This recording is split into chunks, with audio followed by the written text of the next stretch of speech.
Hi,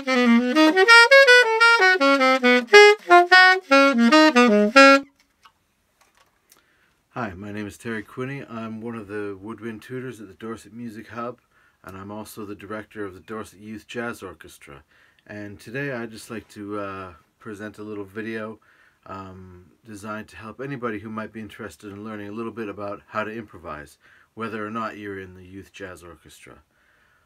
The first thing, the most important thing about learning how to improvise is you must listen to as much music as you can.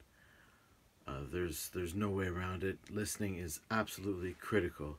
And these days we've got YouTube and Spotify and everything else. There's no shortage of resources and places to go and hear music. So by far and away, that is the first step, is to listen to tons of music.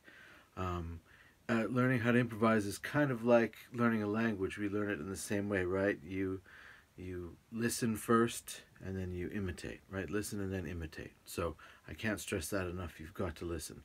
Having said all that, there are some things that we can do to sort of distill or break down some of the things we're hearing into little ideas or concepts that we can practice. So I thought I'd give you just a couple of those today. So if you're in the jazz orchestra, or you're in a pop group or funk band or something at your school or anywhere else like that, there's a good chance that at some point you'll find yourself face to face with some chord changes and little slashes in the bar and not a lot of other information.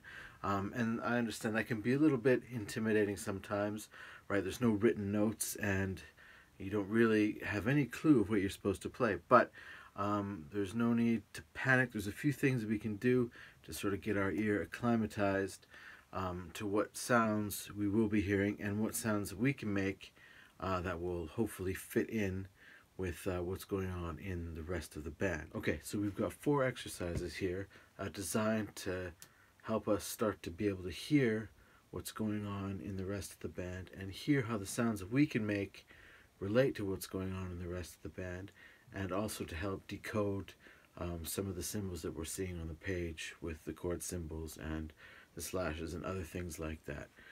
We're going to use a basic blues progression in concert B flat, but these exercises could be applied to any set of chord changes that you might find yourself being asked to improvise over. Okay, and I've included parts for B flat, E flat, and bass clef instruments, so hopefully you'll be able to find your part and play along. So what we'll do is we're going to go through the blues form 4 times in total.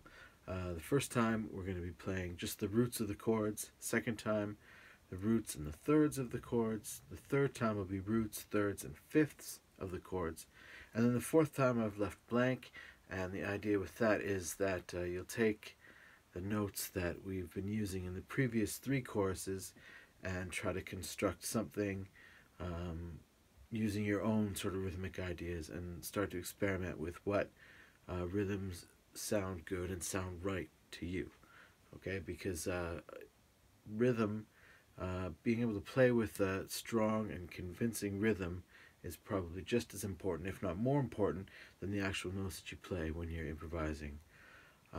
So what we'll do is I'll play through the whole thing once, and you can play along with me, and then at the end of the video I'll put this track on again without me playing this time, so that you can play through and really hear for yourself what's going on and how you're progressing.